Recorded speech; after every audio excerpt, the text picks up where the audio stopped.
Viúvas prestam depoimento sobre carro fuzilado por militares em Guadalupe, no Rio de Janeiro. Fim do prazo para a Vale apresentar estudo de impacto em caso de ruptura da barragem Sul Superior.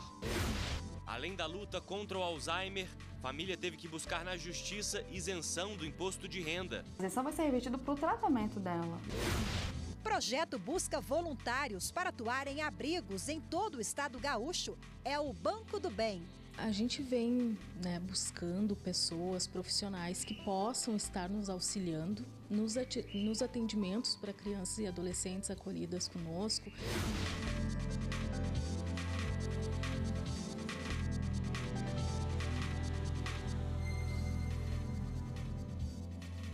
Olá, boa tarde.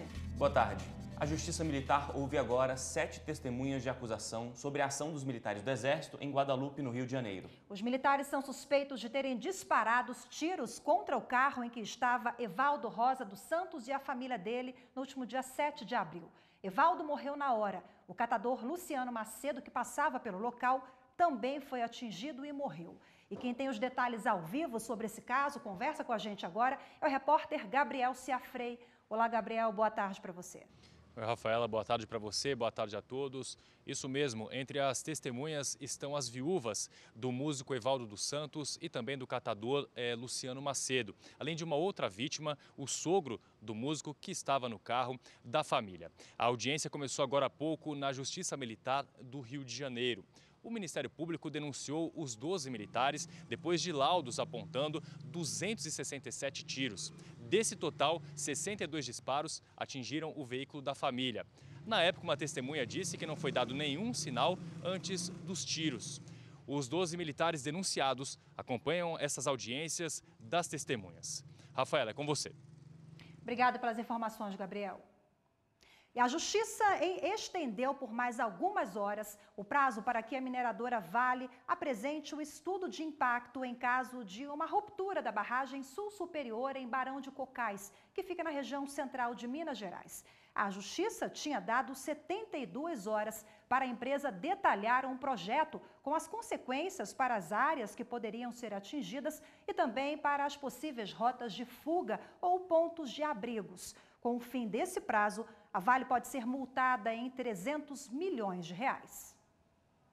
E a Polícia Federal deflagrou hoje em Alagoas a Operação Tríplice Aliança para desarticular um grupo criminoso acusado de tráfico de drogas, lavagem de dinheiro, roubo de veículos e assalto a bancos. A ação contou com o apoio da Polícia Civil e Militar do Estado.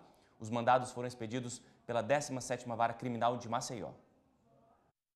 Ao todo, 130 policiais cumpriram 5 mandados de prisão preventiva, 1 mandado de prisão temporária, 21 mandados de busca e apreensão e sequestro de 9 carros de luxo.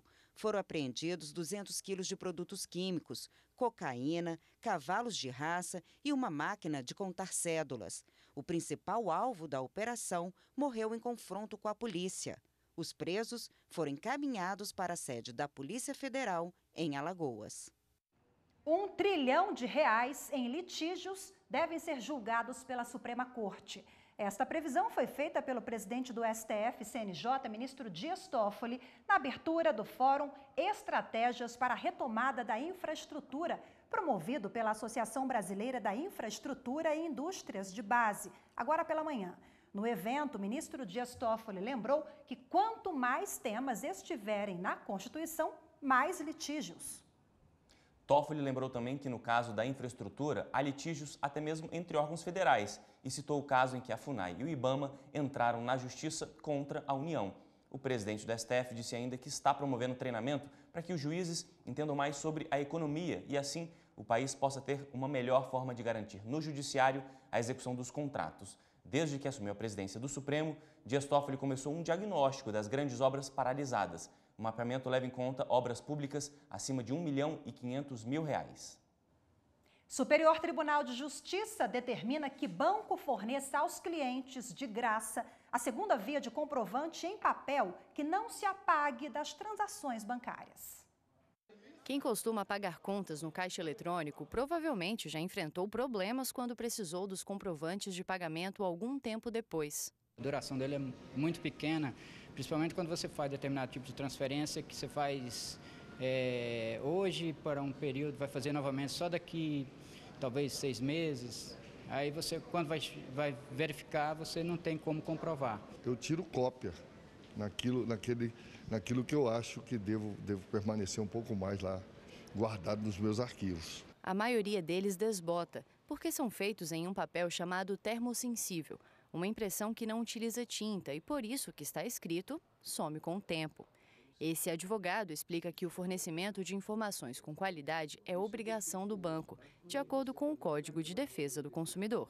Deriva de todo o conjunto de obrigações do Código a essa necessidade de, quando o consumidor requerer, o fornecedor bancário expedir esse comprovante da operação e, óbvio, em um papel ou uma forma documental que guarde aquela informação pelo menos até o tempo de duração de discussão da dívida. Se o papel se apaga durante o período de discussão da dívida, aquele comprovante não serve para nada. Uma ação civil pública foi movida pelo Instituto de Defesa do Consumidor e do Trabalhador de Teresópolis, no Rio de Janeiro, contra o Banco Santander, buscando impedir a utilização dos papéis termossensíveis nas máquinas de autoatendimento e também que a emissão da segunda via fosse gratuita. As duas primeiras instâncias acataram a solicitação de gratuidade da segunda via, mas negaram o pedido que buscava impedir o uso desse tipo de papel nos terminais de atendimento. O Santander recorreu ao STJ e alegou que a emissão, ainda que nesse tipo de papel, cumpre o objetivo de verificação da operação bancária realizada. O relator do recurso, o ministro Luiz Felipe Salomão, destacou que o Código de Defesa do Consumidor prevê que o fornecedor deve responder pelos vícios de qualidade que tornem os serviços impróprios. Para o ministro, optar por esse tipo de impressão que se apaga com o tempo gera um serviço inadequado que não atende às exigências do consumidor, violando o princípio da confiança. Todos os ministros seguiram o voto do relator e decidiram que, quando solicitada, a segunda via deverá ser fornecida por até 5 anos após o encerramento da conta. E no próximo bloco, tirar fotos de cadáver é crime? Se o propósito era desrespeitar, me parece que é evidente que a conduta vai ser vilipêndio.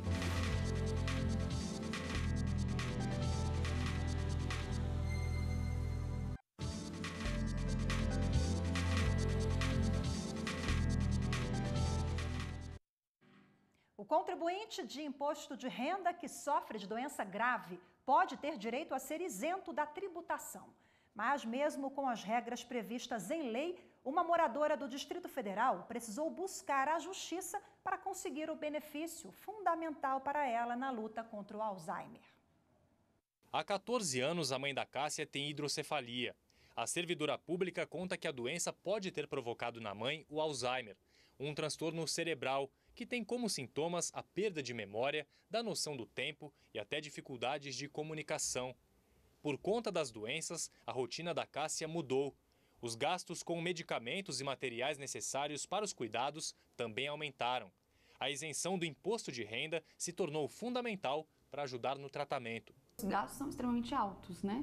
Então você tem gasto com plano de saúde, remédio, ela é acamada, então fralda, exames, fisioterapia, né? Isso tudo vai ser revertido, a isenção vai ser revertida para o tratamento dela, né? Então ela vai ter uma qualidade de vida até melhor. Com a isenção do imposto de renda, o desconto no salário dos trabalhadores e aposentados é suspenso durante o tratamento. Mas a Cássia e a mãe dela enfrentaram dificuldades ao fazer o pedido. É que ele foi negado em via administrativa e, na primeira instância, da Justiça. O argumento é de que o Alzheimer não está na lista de doenças. Somente após o recurso, o TJDFT entendeu que o Alzheimer pode ser incluído nos casos de alienação mental. A lista de doenças que permitem aos contribuintes a isenção do imposto de renda foi definida pela Lei 7.713 de 1988.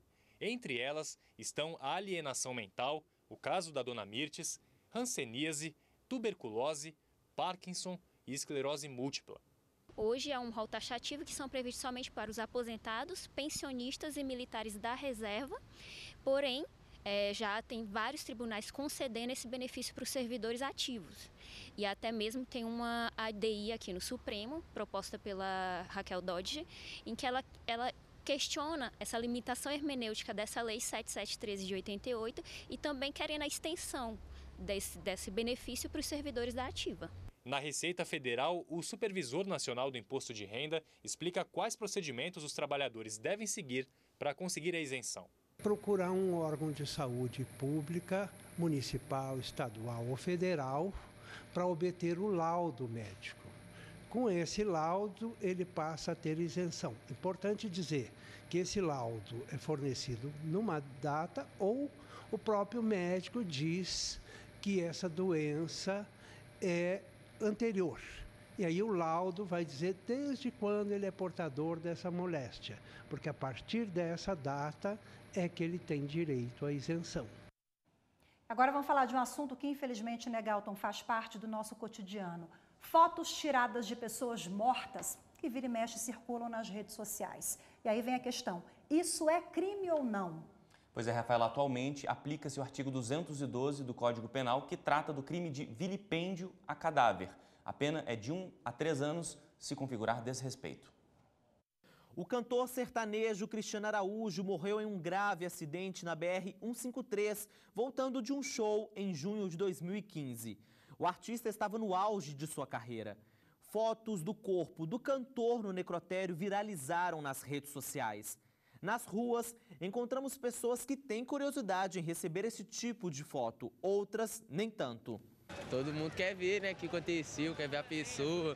É uma falta de respeito à família, à pessoa que partiu. A reprodução desse conteúdo é motivada principalmente pela curiosidade, como explica a psicóloga. Quero ter contato disso, quero saber detalhes, quero ver inclusive os detalhes sórdidos. Existe sim uma curiosidade por parte de algumas pessoas, mas não é só isso. Na era vitoriana britânica, por exemplo, o registro de pessoas mortas era comum e bem visto.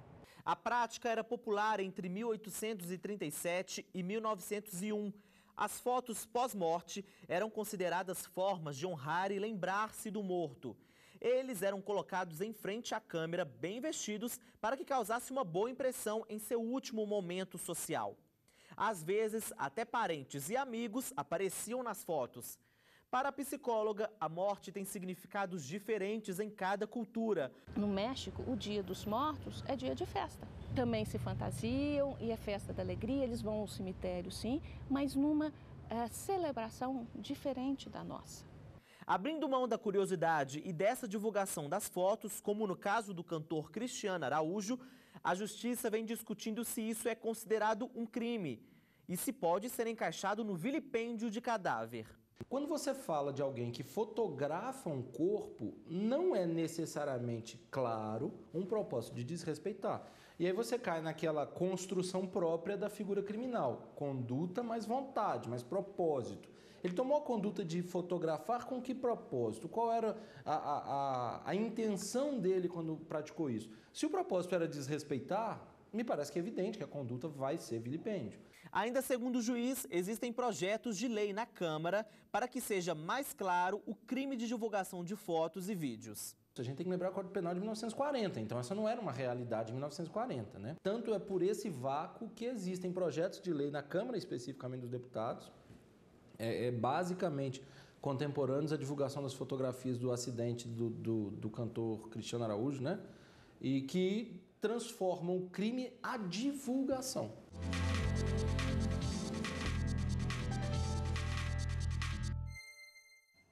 E sobre esse assunto vamos conversar agora aqui no estúdio com Mariana Dias da Silva, advogada criminal. Mariana, boa tarde. Boa tarde. Boa tarde. Boa tarde. Bom, vimos na reportagem que infelizmente faz parte do nosso dia a dia nas redes sociais, fotografias de pessoas mortas, né? É muito triste, muito sério. O Código Penal, ele é de 1940, mas ele penaliza essas condutas que são reprováveis, doutora? Sim, existe um capítulo no Código Penal chamado capítulo de crimes contra o respeito aos mortos. E lá está disposto o crime de vilipêndio, que é vilipendiar o cadáver ou as suas cinzas. O que é exatamente o vilipêndio a cadáver? E o que pode ser? A pena é de 1 ano a 3 meses que nós mostramos, mas como que ele pode ser configurado? Porque a gente compartilha muitas imagens, recebe imagens, como que de fato aquilo ali seria um crime? A gente está em vários grupos no WhatsApp, como entender que de fato aquilo ali é um crime ou não? Para configurar o crime tem que haver o dolo, a intenção de macular a imagem daquele cadáver que está sendo veiculada nas redes sociais. O vilipêndio, ele se configura na figura de aviltar, de humilhar, de degradar a imagem do cadáver. Às vezes a pessoa não tem aquela intenção, né, compartilha aquilo sem querer, tem que tomar cuidado porque a pena é de 1 a 3 anos de reclusão, doutora, é isso? 1 a 3 anos de detenção e multa. E caso fique configurado, ainda pode haver uma indenização. Como que a gente consegue configurar, então, em quais casos poderiam ocorrer? Quando há danos, de fato, aos familiares, né? Porque, assim, o crime de vilipêndio, quem sofre, né, quem é a pessoa que sofre a lesão, são os familiares. É a memória daquela pessoa que faleceu. E quem recebe e compartilha uma fotografia, por exemplo, pode ser penalizado também? Desde que haja o dolo. Se a família acionar, no caso. É, né? e desde que haja esse dolo de que a imagem seja vinculada com o objetivo de macular aquela imagem. Ou seja, uma continuação. Eu recebi de uma pessoa que às vezes não teve a intenção e eu passo para mais pessoas com uma intenção de ferir a imagem, por exemplo. Pode ser alguém relacionado a um colégio, aí manda para pessoas próximas, que aquilo ali vai afetar a memória do cadáver, Sim, é isso? Exatamente. Bom, hoje é de 1 ano a 3 anos. Existe um projeto que já está em andamento na Câmara Federal para ampliar essa pena? Exatamente. Existe um projeto que tem como objetivo aumentar até 2/3 dessa pena, caso a pessoa que veicule essas imagens seja um responsável profissional pelaquele cadáver que está ali sendo analisado. Do ponto de vista penal, criminal, a senhora acha que essa pena tem que ser maior, principalmente para profissionais da saúde que estão ali mais próximos dessa situação? Com certeza, porque o profissional ele tem o dever ético de zelar pela profissão e pelo que ele está tratando ali, que não é porque é um cadáver que ele deve ser exposto. Vamos ampliar um pouquinho o assunto. Nós vimos na reportagem o caso do cantor Cristiano Araújo, né? Morreu tragicamente, as fotografias foram divulgadas, amplamente divulgadas, mas temos situações também de pessoas que vão fazer um exame, por exemplo, uma pessoa pública que sofre um acidente e não morre. A situação muda um pouquinho de figura, mas essa pessoa também pode ser penalizada, principalmente profissionais que estão envolvidos ali, um médico, por exemplo. Sim, aí já não estamos mais falando sobre o crime de vilipêndio, porque existe o direito à imagem da pessoa, né, à honra da pessoa, e aí pode configurar nesses crimes. Maravilha, então, doutora Mariana, muito obrigada mais uma vez pela participação, uma boa tarde. Boa tarde, obrigada. Obrigado, boa tarde. Boa tarde. E depois do intervalo, Justiça Gaúcha busca voluntários para participar do Banco do Bem em abrigos do Estado. A ideia é encurtar o caminho entre aqueles que estão dispostos a dedicar o seu tempo e os seus conhecimentos e aqueles que precisam de cuidados.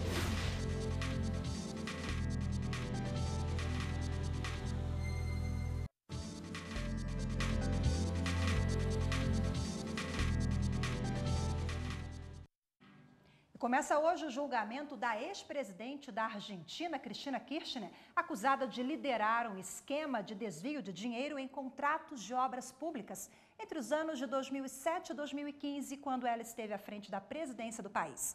De acordo com a denúncia, a Corte Suprema de Justiça da Argentina vai julgar o fato de que 51 obras teriam sido direcionadas ao grupo Austral, relacionado à família Kirchner, e totalizando mais de $1 bilhão.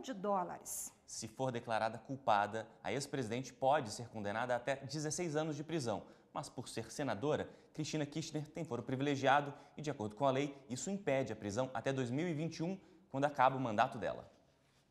E agora, mudando de assunto, na sessão de terça-feira, os ministros do TSE devem continuar o julgamento de um caso em que vários vereadores da cidade de Valença, do Piauí, são acusados de fraudar candidaturas femininas para alcançar o número mínimo de candidatas mulheres na coligação. O ministro Luiz Roberto Barroso deve apresentar voto vista no processo que analisa possível fraude na eleição para o Legislativo Municipal da cidade de Valença, do Piauí. Vários vereadores são acusados de fraudar candidaturas femininas para alcançar o mínimo de 30% de candidatos de determinado gênero na coligação. Mulheres teriam sido registradas como candidatas à Assembleia Legislativa da cidade sem nem saber que estavam disputando o cargo. O TSE deve analisar também um recurso de Liliane Roriz, ex-deputada distrital, contra a decisão do Tribunal Regional Eleitoral do Distrito Federal. O TRE condenou Liliane por compra de votos e corrupção eleitoral durante a campanha das eleições de 2010 e condenou a política a 4 anos de prisão, que depois foram substituídos por pena restritiva de direitos. O ministro Luiz Roberto Barroso é o relator do caso. Servidores e magistrados do Tribunal de Justiça da Paraíba recebem treinamento sobre a nova versão do processo judicial eletrônico. Dessa vez, o treinamento foi apresentado presencialmente aos servidores e magistrados do 2º grau no Pleno do Tribunal, por Ney Robson, gerente de sistemas. Esse público agora visualizou melhor as informações do PJE, né, e como desenvolver as atividades, principalmente na parte de elaborar decisões colegiadas, na parte de assinatura de acórdão, né, de revisão de acórdão, de despacho, decisões monocráticas. Então, eles tiveram esse overview melhor para melhor desempenhar essas atividades dentro do gabinete do magistrado. Já os esclarecimentos sobre o PJE 2.0, voltados aos servidores e magistrados do 1º grau, foram apresentados por Ana Clara Leal, técnica judiciária, responsável pelo treinamento que aconteceu no Fórum Civil da capital. As tarefas que eles faziam na versão anterior, basicamente são as mesmas tarefas que eles vão fazer aqui. A grande mudança realmente da 2.0 é o novo layout. Mas fora o novo layout, por exemplo, se você pegar em configurações de modelos de documentos, antes a gente não conseguia copiar modelos de outros órgãos julgadores. Nessa versão a gente já consegue fazer isso. Quem pôde vir para esse treinamento tirou muitas dúvidas como eu, que tinha bastante e estava com certa dificuldade. E um projeto da Coordenadoria da Infância e Juventude busca voluntários para atuarem em casas-lar e abrigos de todo o estado gaúcho. É o projeto Banco do Bem que você vai conhecer agora. Quando a família biológica falha por algum motivo, como ficam os pequenos? Quem providenciará o alimento, o conforto, a assistência médica, a educação e o carinho? Na Constituição Federal está escrito: depois da família, é a sociedade que aparece como um dos responsáveis pelas crianças e adolescentes, antes mesmo do que o Estado. Mas a maioria dos órfãos acaba ficando mesmo sob a tutela de abrigos.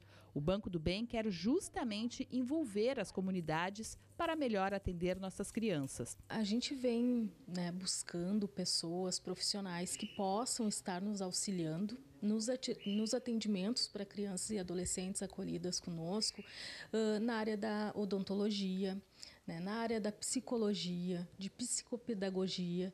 São profissionais que a nossa rede de saúde e de educação ainda tem muitas lacunas. Camila coordena o abrigo João Paulo II, que tem 220 crianças e adolescentes acolhidos. São 19 unidades de casas-lar, 13 em Porto Alegre e 6 em Viamão, onde também funciona um abrigo residencial.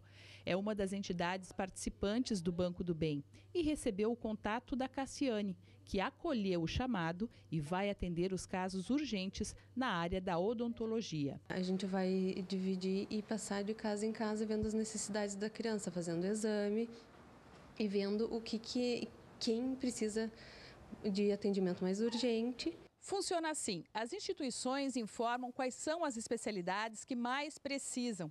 A Coordenadoria da Infância e Juventude publica no site. Os candidatos ao voluntariado fazem contato direto com os abrigos. Com essa mediação, a ideia é encurtar o caminho entre aqueles que estão dispostos a dedicar o seu tempo e os seus conhecimentos e aqueles que precisam de cuidados. O Banco do Bem está disponível no site da Coordenadoria da Infância e Juventude.